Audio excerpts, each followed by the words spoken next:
Hello students, welcome to the video lecture of monetary system. As this is a video lecture, the subject is all about the money. What exactly is the money? Like we are using the money or we are seeing the money since we born. But if someone asks us what is money, we will not be able to define it. So we are using it, but we cannot express the feelings or we cannot express the concept in words. So in the live lecture we have seen the content of syllabus. So today we'll start with the first topic and first unit, that is money. See, the first unit is about the concept of money, their different forms, their function, then barter system, how money is evaluated, or how the money the current the form which we are using today, how the development has happened in it, because in the initial stage money was not as advanced as today we are using it. So let's start with the first topic, that is barter system. अब barter system के बारे में हमने पहले भी पढ़ा है, शायद स्कूल में हुआ होगा आपका। बार्टर क्या था? बेसिकली वस्तु विनिमय, जहाँ पे चीज़ों के बदले चीज़ों का आदान प्रदान या एक्सचेंज होता था। Let's see the concept. See, direct exchange of goods against goods without use of money is called as a barter exchange. अब चीज़ों के बदले में चीज़ों का आदान प्रदान करना पैसों का इस्तेमाल ना करते हुए, उसे क्या बोला गया है? Barter. Okay. Alternatively economic exchange without the medium of money are refer to as a barter exchange. मतलब पैसों के सिवा किया हुआ आर्थिक व्यवहार, इसे हम बार्टर बोलेंगे। An economy based on barter, that is exchange of goods for goods, is called as a CC economy, which means commodity to commodity. और जो अर्थव्यवस्था में चीज़ों के बदले चीज़ें का आदान प्रदान किया जाता है, उस इकोनॉमी को क्या बोलते हैं? सीसी इकोनॉमी, जिसका फुल फॉर्म क्या है? Commodity for commodity exchange economy. In such an economy a person gives his surplus goods and gets in return the goods he needs. और बार्टर में एग्जैक्टली क्या होता है कि किसी व्यक्ति के पास में अगर कुछ चीज़ें ज़्यादा क्वांटिटी में हैं, तो एक्सेस चीज़ों को वो दूसरे को देके उसके पास की चीज़ों को क्या है? मतलब एक्वायर करता है। For example, when a weaver gives cloth to a farmer, मतलब एक कपड़े बुनने वाला, ओके, ये क्या करता है? कपड़ा फार्मर को देता है in return for getting wheat from a farmer. और बदले में वो क्या करता है? फार्मर मतलब किसान से क्या करता है? गेहूँ लेता है। This is called barter exchange. Similarly the farmer can get other goods of his requirement like shoes, cow, plough, spade etcetera. Plough, spade क्या हो गया? Basically these are the equipments which are used on the farm, okay, नांगर वगैरह जिसे बोलते हैं। और farmer क्या करता है? उसके पास में जो भी एक्सेस क्रॉप्स है, उसको अलग अलग चीज़ों को एक्सचेंज के लिए क्या है? एज अ मीडियम, माध्यम यूज़ करता है।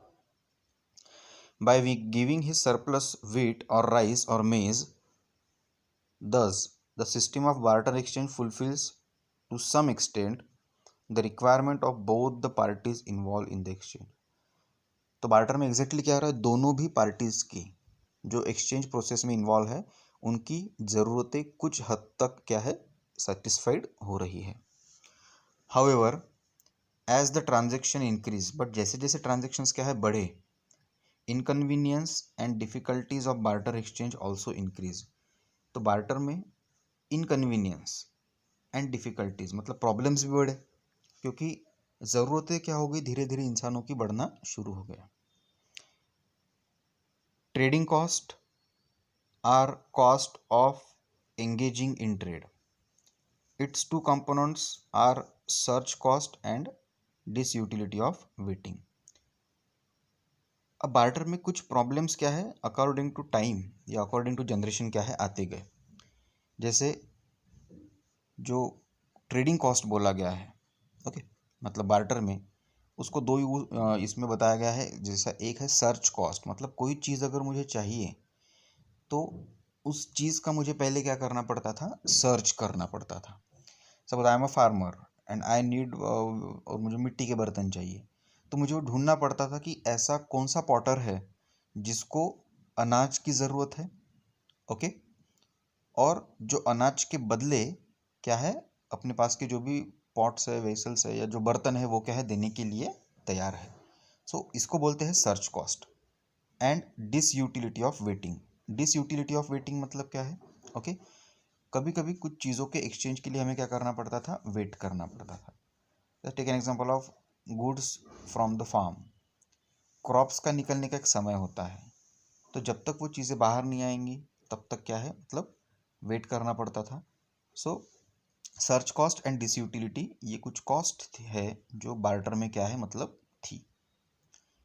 अब हमेशा ध्यान में रखिए कि इनोवेशन कब होता है, जब प्रीवियस चीज़ों में कुछ फॉल्ट हो या प्रोसेस लेंदी हो।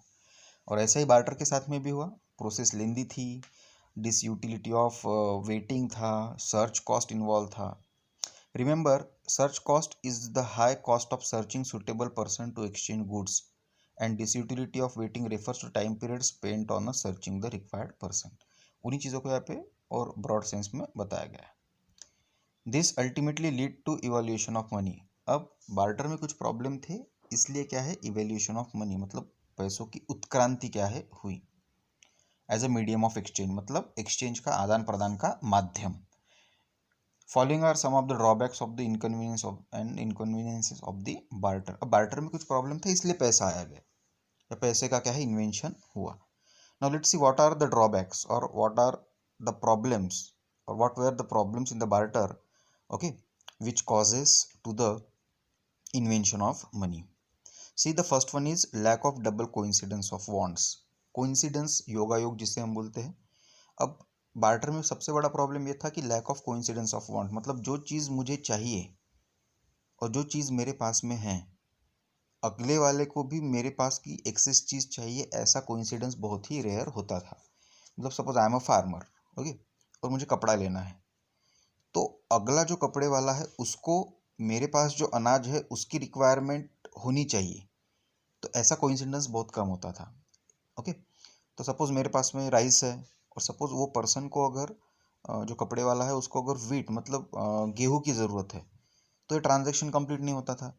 इसके लिए मुझे क्या करना पड़ता था, ऐसा एक फार्मर ढूंढना पड़ता था जो मेरे राइस के अगेंस्ट मुझे वीट दे, और वो वीट मैं फिर वो पर्सन को लेके उसके पास से क्या है, कपड़ा परचेस करूँ। So lack of double coincidence of wants क्या है, सबसे बड़ा मेन प्रॉब्लम यहाँ पे होता था। देन नेक्स्ट है lack of common standard of value. अब स्टैंडर्ड ऑफ वैल्यू भी एक सबसे इंपॉर्टेंट एलिमेंट है, जिसमें जो चीज़ मेरे पास में है वो एक क्वालिटी की होती थी, और उसके अगेंस्ट मुझे अगर कोई चीज़ खरीदना है, ओके, तो वो भी उसी क्वालिटी की क्या है, या उसी मतलब इसकी होनी चाहिए थी। See, all the goods which are to be exchange are not of the same value. Obvious है, जैसे मेरे पास में सपोज है मुर्गियाँ है और अगले वाले के पास में गाय है, ठीक है, तो हाउ कैन वी कैलकुलेट इसका वैल्यू कैसे, मतलब एक गाय का मतलब कितनी मुर्गियाँ, या एक गाय का मतलब कितनी बकरियाँ, या एक बकरी का मतलब कितनी मुर्गियाँ। सो वैल्यू क्या था, स्टैंडर्ड नहीं था। So it is very difficult to determine the ratio of exchange between the different goods. इसलिए अलग अलग चीज़ों में रेशो एक्सप्लेन करना क्या होता था, बहुत प्रॉब्लम होता था। Then lack of subdivision. Subdivision मतलब टुकड़ों में बांटना। अब जो लाइव स्टॉक है या जो जिंदी चीज़ें हैं, ओके, उसको हम डिवाइड नहीं कर सकते थे, okay, but the things like grains, okay, fruits, vegetables, that can be divided, but not in case of the living things. In case of goods which are indivisible, the value loss will be suffered. For example, if the owner of the cow wants to purchase a hen, then it will not be possible for him to give a small part of the cow to the owner of the hen.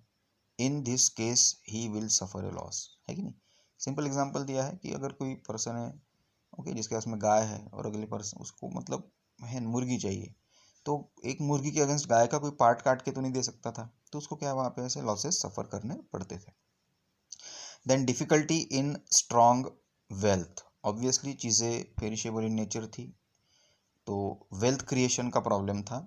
It is very difficult to store goods, particularly perishable goods, for a long period of time. They lose their value as the time passes. तो perishable goods को क्या हम store नहीं कर पाते थे, और बदलते समय के हिसाब से उनकी वैल्यू क्या हो जाती थी, कम हो जाती थी या डिमिनिश हो जाती थी। Difficulty for future payments, future payments भी क्या है, हम यहाँ पे नहीं कर सकते थे बार्टर में। Under this system it is very inconvenient to lend goods to the people. Almost उधार के जो ट्रांजेक्शन्स थे, क्रेडिट के ट्रांजेक्शन्स होते ही नहीं थे। With the lapse of time the value of goods में फॉल, और समय के हिसाब से चीज़ों की कीमत क्या हो जाती थी, या मूल्य, वैल्यू मतलब मूल्य, कम हो जाता था। So one would like to suffer a losses.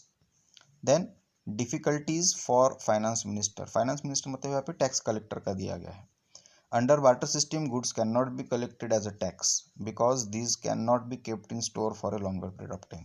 जैसे आज पैसों की टर्म्स में क्या है, टैक्स कलेक्ट करते हैं, उस समय चीज़ों को टैक्स करके कलेक्ट क्या है, नहीं कर सकते थे। Then difficulties for transfer of wealth, हमारी जो संपत्ति थी, ओके, मतलब उसको ट्रांसफ़र करना या एक जगह से दूसरी जगह पे लेके जाना क्या था, मतलब हेक्टिक जॉब था। Under this system transfer of wealth also becomes a problem for the people. For example, one person wants to take 1000 cow from Gujarat to Ahmedabad, how much difficulty he would feel, you can imagine. मतलब wealth transfer करना भी क्या था, बहुत hectic था। No by the use of money all this difficulties have been removed. आज वो पैसों की इससे क्या हो गया, सारी बैरियर्स रिमूव हो गए। Lack of specialisation under the barter system, a high degree of specialisation is not possible. Specialisation मतलब क्वालिटी, जैसे आज आप मार्केट में जाते हो, अलग अलग क्वालिटी की चीज़ है, गेहूँ 35 रुपये किलो भी है, 10 रुपये किलो भी है कि नहीं। सो स्पेशलाइजेशन या क्वालिटी वाइज क्या है, डिस्ट्रीब्यूशन नहीं था। A person can not yet the skill of specialisation the particular field as we find in the present system of production. आज जैसे क्वालिटी वाइज प्रोडक्ट्स क्या है बनते हैं, वैसा उस समय नहीं था। No these were the problems in the barter system which causes to the evaluation of money. In order to work on the about disadvantages of the barter system, money was invented by the society. और ये सारे disadvantages के overcome करने के लिए money या पैसे का क्या है, एस्टेब्लिशमेंट या फाइंडिंग किया गया, और कॉमनली उसको क्या है, जनरल एक्सेप्टेबिलिटी भी दिया गया। Okay, so that is about the basic concept of money, the barter system and its disadvantages. अब सेकंड टॉपिक में हम देखेंगे history, meaning, definition and nature of money. Okay, this will see in the next lecture. Till then take care.